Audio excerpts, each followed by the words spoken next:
Yo, what's good, y'all, man? We got Moon Knight episode 3 spoiler review.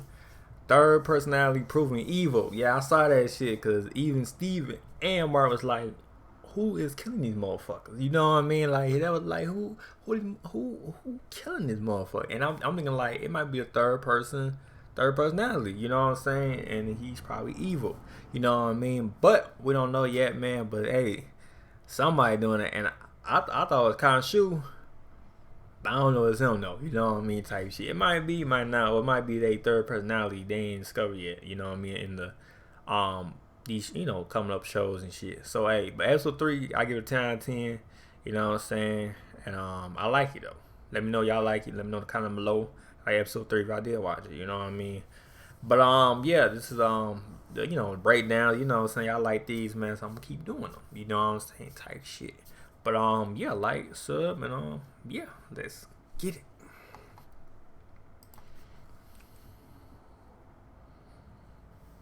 All right, time to talk about some Moon Knight. Oh, I forgot to turn my little light on. Let me go ahead and do that real quick. Hey! Do it again. Let me taste you.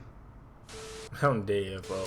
Moon Knight episode 3 has landed now on Disney Plus, and what I'm gonna do here for you guys is giving you my spoiler review, pointing out some Easter eggs you might have missed, little details here and there, theorizing, but overall, just my reaction to Moon Knight episode 3. Things are definitely starting to move forward. I like the synergy they're creating with the Mr. Knight and Mark Spector Moon Knight persona. Yeah, but I like that how they switch back and forth though. That was sweet though. That was sweet. I like that. Anyway, like let me know your guys' opinions on Moon Knight episode 3, your theories, your thoughts. thoughts. That was good though. Alright, For me, so with my the opinion opening of was good. episode 3 for Moon Knight, we find the character of Layla going ahead and making herself a fake passport. Yeah, I saw that shit too. Yeah. Previous episodes, we went ahead and found out. So that's the girl, or that's the woman. I mean, that be doing all them passwords, be changing names. They probably change Steven's name. They probably, you know, change Mark. You know, wherever you want to be. I ain't gonna lie, I need that. I need her. Facts. You know, if I want to go to Dubai, whatever. Yeah, I don't need. Yeah, no cap. I need to change my name. No cap.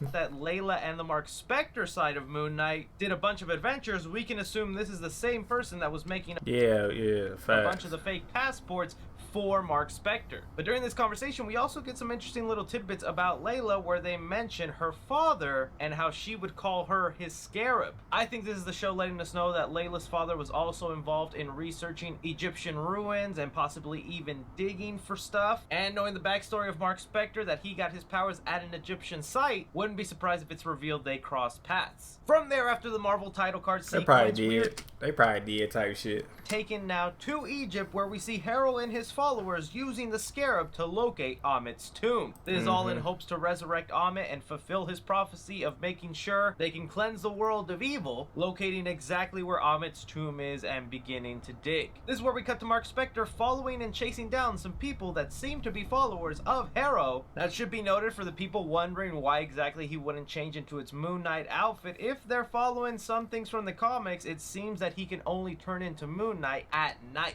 Yeah, I saw that shit too, and I was like, hold on, why you not changing to that motherfucking suit? But I realized that's why the movie, you know, that's why a show called Moon Knight. It's only in nighttime that he could change that shit though, man. But first I was like, why you ain't changing? You know what I mean? Like, you know, like Batman, Superman, you know what I'm saying? Like Flash, we so used to them change clothes every time, you know, battle start. But we forget, you know, we forgot it.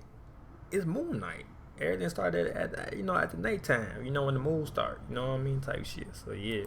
Thankfully, we know Mark Spector is a mercenary and a background in the military makes it so that he can take down these goons. And paying close attention that he doesn't want to exactly kill anybody at first. It seems that Mark does try to restrain himself, but sometimes anger does get the best of him, as we've seen before in previous episodes when he smashed that mirror. In moments like that, Steven comes out trying to stop him because Steven does. Yeah, Steven like, hey, Mark, don't kill him. Not like murder. Here's where we get something that I think the show has been hinting at us all along here. Possibly the third personality that we... That's what I was saying. So I'm like, hold on. If he ain't killing him, if Steven ain't killing him, who killing him? That's what I'm saying. And then, you know, Marvel ain't gonna tell us till we keep watching and shit. So it's gonna be a third personality. That's what I believe in. You know what I mean? Type shit. We have yet to see in Moon Knight Jake Lockley. Throughout the show, we see things from that's his name. Mark's perspective, and when he blacks out, some of us can assume that maybe it's Stephen Grant taking over his body, but even Stephen will sometimes... That's what I thought, but he said it wasn't. ...sometimes mention that he's not in control, and right here, waking up in a taxi cab when Jake Lockley in the comics, that persona was a taxi driver. Oh. It feels like that's what Marvel is hinting at towards fans. Now then again, it could just be Stephen who wants to get out of there now that he has control of the body. I don't think, man. Stephen don't be killing like that unless he got to. And that's why he's in the taxi cab wanting to go to the airport to head back to his house. But with Mark Spector in control now, he quickly sees again those goons he was going after that have now been set free and are confused why Mark is chasing them again when he literally just let them go. Getting a little bit more aggressive, we again cut to another blackout where... have not seen this on a Disney Plus show yet. Whoever was in control of the body straight up killed. Fact, they kill everybody. I'm like, damn. Steve like, I ain't do it. With all that of these dudes as the knife was just sliding out of this person. One thing I'm noticing is it looks like Jake Lockley takes control whenever Mark is just full of rage. I don't know if that could be the triggering thing that lets him take over, but that seems to be the pattern we are getting so far. Either way, it's interesting to note that Mark Spector and both Stephen Grant are stunned with the display of violence in front they like, what? of them, which is something they don't typically want to do. It seems like Mark will go the length to kill somebody, but if it's an extreme measure, while this just seems kind of cruel. Pointing to what we've been talking about is we think the Jake Lockley persona in the MCU might be the more evil persona. We think he's the one that I don't read comic books, but was flirting with co-workers, asking them out on dates, to steakhouse, possibly knowing that one of his personas is a vegan, and now straight up taking down these people. I think whenever the reveal happens and they find out another person is living within them capable of this stuff, it's going to create some great tension for season 2. But with the followers of Harrow and Amit not wanting to reveal anything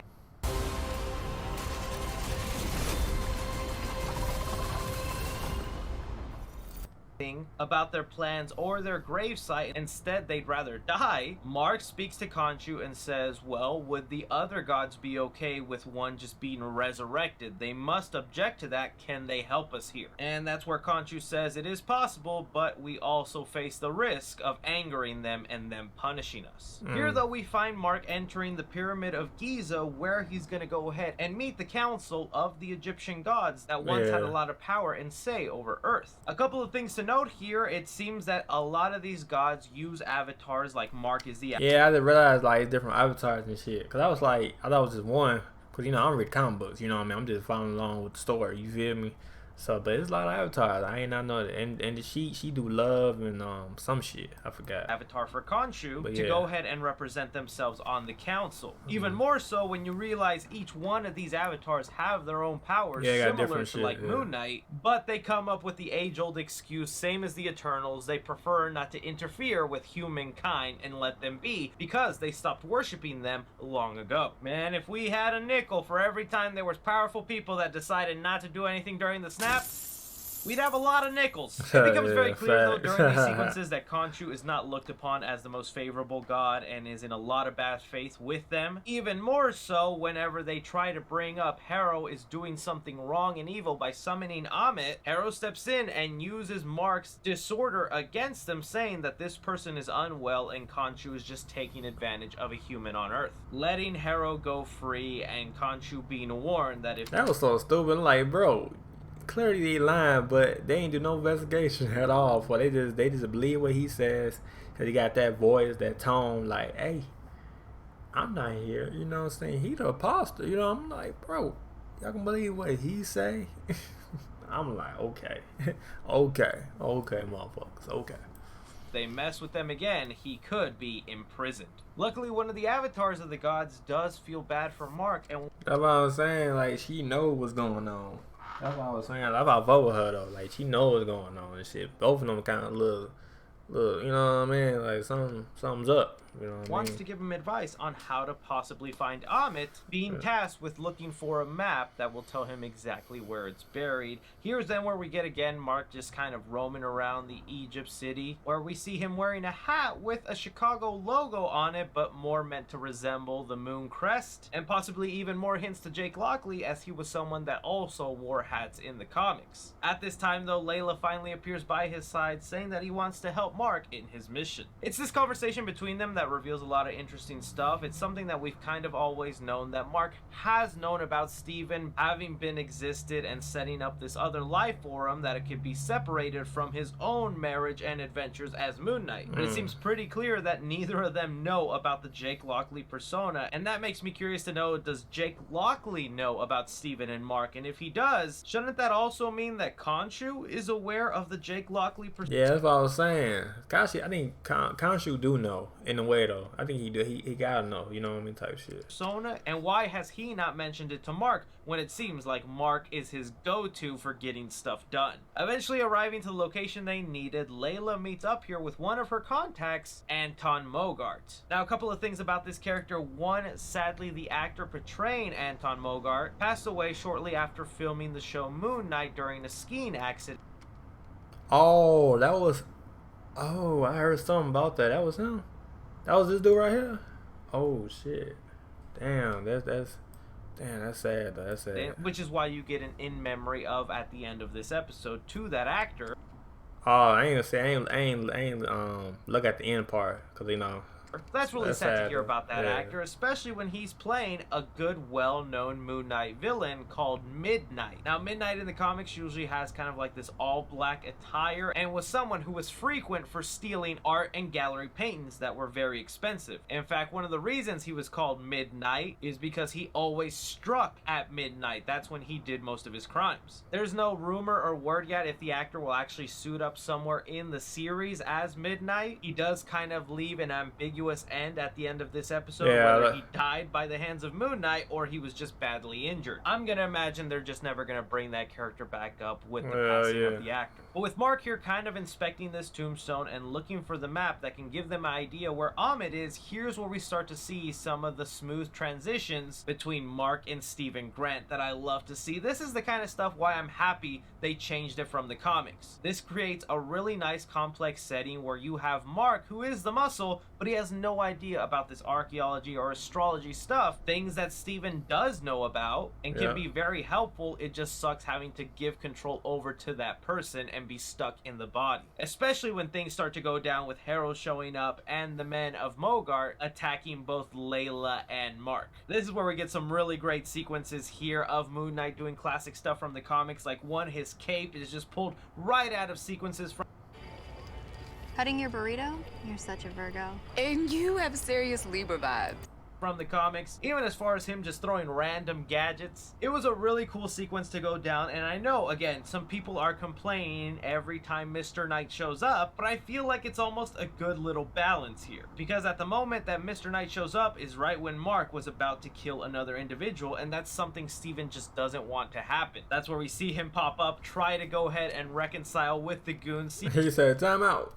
Time out. And then when he got stabbed by the thing, he like, hey, Mark, come on, think about it. Earl, think about it. And he like, all right. If he can talk them out until he just ends up getting stabbed. Yeah, stabbed. The comedy for Mr. Knight isn't working for everybody, but I don't know, it makes me smile. The transition back and forth just really makes me excited for what other cool things they could do in the future with these characters. I'm really hoping they eventually teach Mr. Knight how to fend for himself a little bit, because if not, it just feels kind of ridiculous for him to have these superpowers if he's never really going to use them. Once Mark and Steven finally get themselves out of that situation, they go and head off to a location without any other people, trying to piece back together this map so they can find Amit. This is a situation that would be very useful that Steven Grant comes in, but Mark is just not wanting to hand over the body until he finally realizes that he just has to. And this is again where I just want to praise Oscar Isaac's performance, because his transition from each character without us having to see the suit change just looks so good. This is exactly why they hired someone like Oscar Isaac, because the man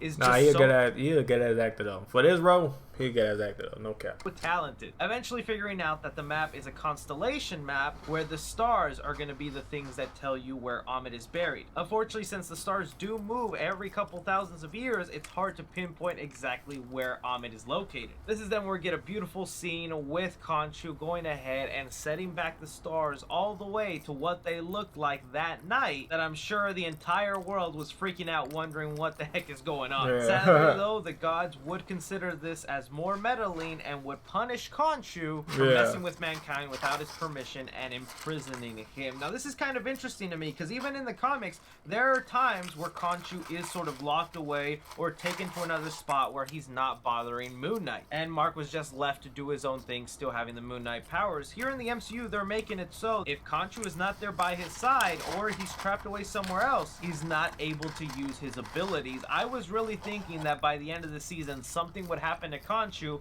where he's locked away, put away, and then Mark can just keep the Moon Knight powers as long as he wants, not having to risk them eventually going to Layla or anyone else. But there's no way the MCU or the show would continue with a powerless Moon Knight, meaning Mark and Layla are most likely going to try and find a way to free Khonshu so that he can get his powers of back. course. But that is everything that was going on in episode 3 of Moon Knight. I'm still really digging the series. Next week's episode is going to get a little kooky, so be prepared for that. But also, I'm like, there's a lot of stuff they're setting up here and only 3 episodes left.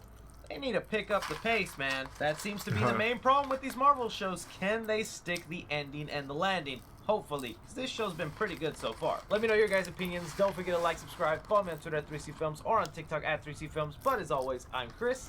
Take care. But he fries are good as hell. But yeah though, that was episode 3 breakdown, man. You know what I'm saying? I'm definitely believing it's a third personality. You know what I'm saying? Jake. You know what I mean? But we see on episode 4. You know what I mean? Say like it up, sub, 10 on the episode, man. I fuck with it a lot. And yeah, episode 4, Wednesday. Hey, let's get it. Like, sub, and yeah, peace.